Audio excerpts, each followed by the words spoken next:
Hello guys, today I would like to show you how to install Visual Studio Code into your computer and run the first Python program. Okay, so first I would install the Visual Studio Code for Windows 64-bit. So I just download this setup file.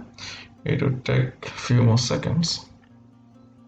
So why did I choose Visual Studio Code is because it is much lightweight and very much powerful.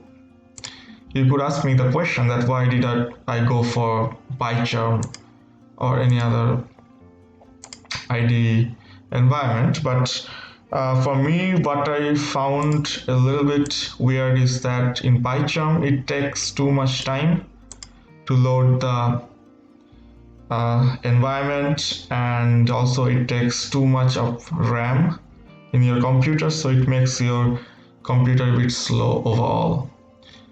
So that is one of the reasons, and one of major reasons is also that PyCharm do not support Jupyter Notebook anymore. So from 2019 they have stopped supporting this Jupyter Notebook for the free edition, so you have to have the paid edition for that. So for these reasons I really prefer Visual Studio Code. So I have installed it, so I will just launch Visual Studio Code. Okay, so this is basically the welcome page, and initially we would be having many recommendations because we do not have proper extensions. I will talk about that a bit later. And now if I do Ctrl+Shift+P, this is important to go into terminal or check any kind of sort of command. Okay, so if I type Python here, I can see that it says no matching commands. That means we do not have the Python loaded. So I would install the Python extension first. So I search Python and I install the first version. So if I click on that, it would install this extension. Okay, so once this is installed, we would try to check whether it is perfect or we need anything more apart from that.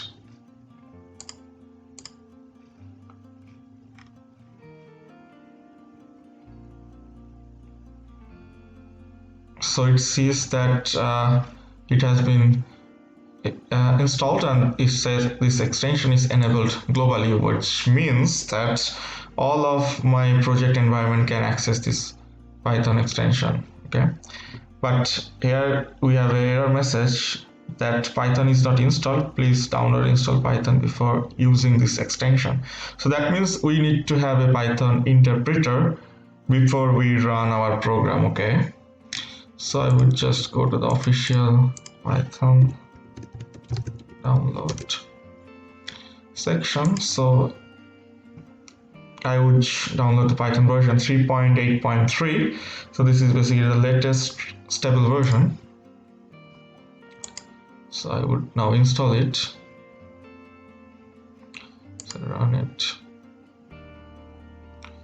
I would like to add the Python 3.8 to the path so that we do not have to go to the folder and type Python exe.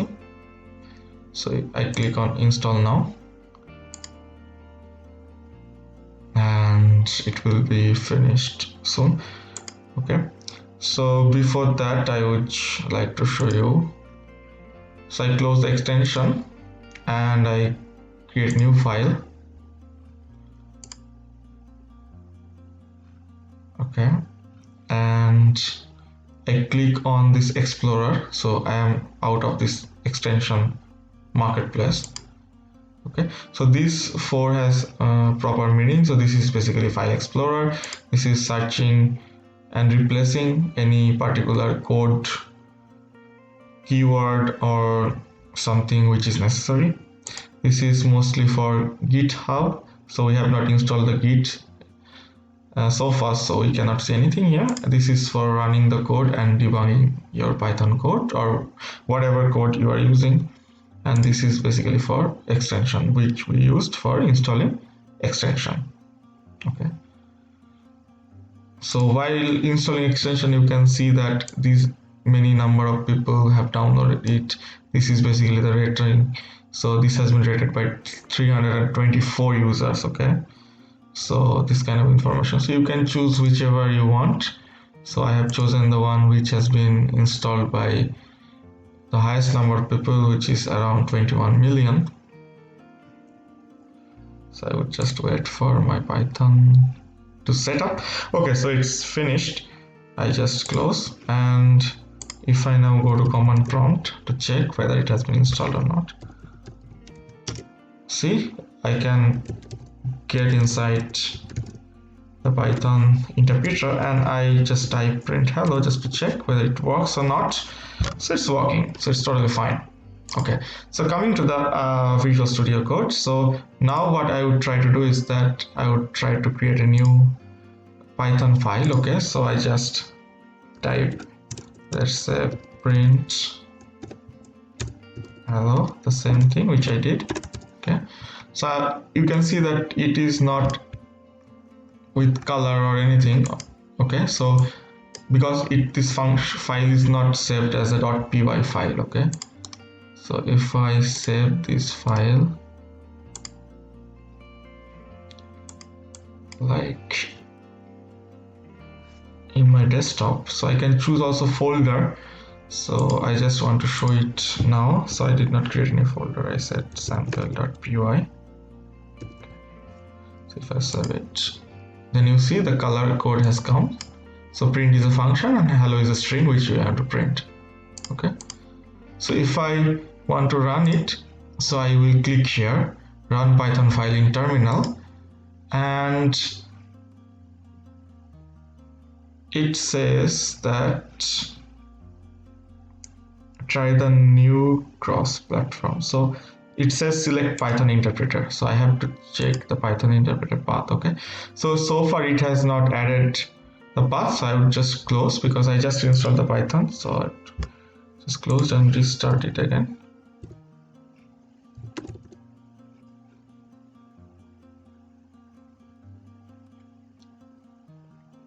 Okay, so if I now try to rerun it again, it says hello. So it has detected the Python interpreter from my installation folder. Okay, so this is how I would run my Python program. Now suppose I want to load a library, so I'm using a function called a library called numpy as np, and I am creating an array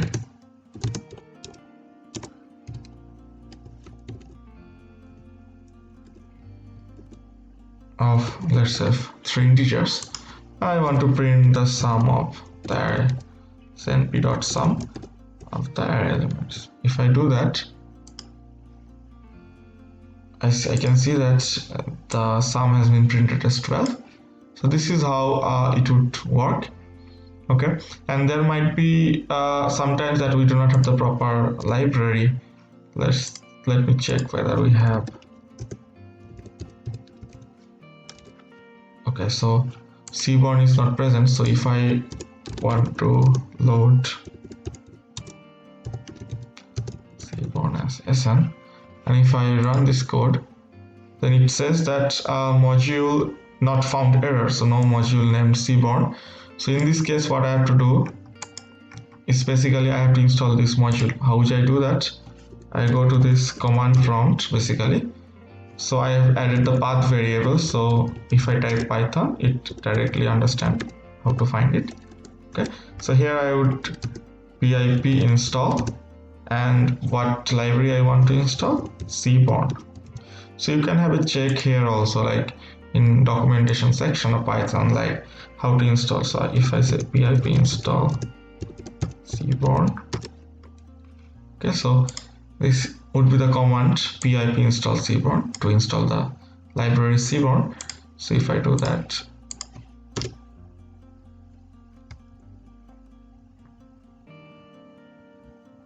it should download the files first and then it would load the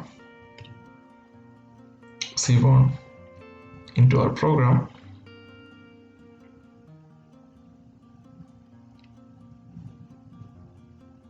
So it is also downloading all the dependent libraries like matplotlib and pandas, skype and everything. Okay, so dependencies mean that some module is dependent on other modules. So before using that module, I have to install all its dependencies which are required to run that final module, in our case seaborn. So these are basically the packages which are getting installed. So as you can see that we have installed all the modules, the dependencies, and also seaborn. So if I go back to our Visual Studio Code and I write a new line which is basically importing matplotlib to show the plot, and like before I'm using the seaborn as sn, and I'm basically creating a line plot with x 1 2 3. So x coordinates are 1 2 3 and y coordinates are 7 8 9. So it will basically create a line plot. So if I run this,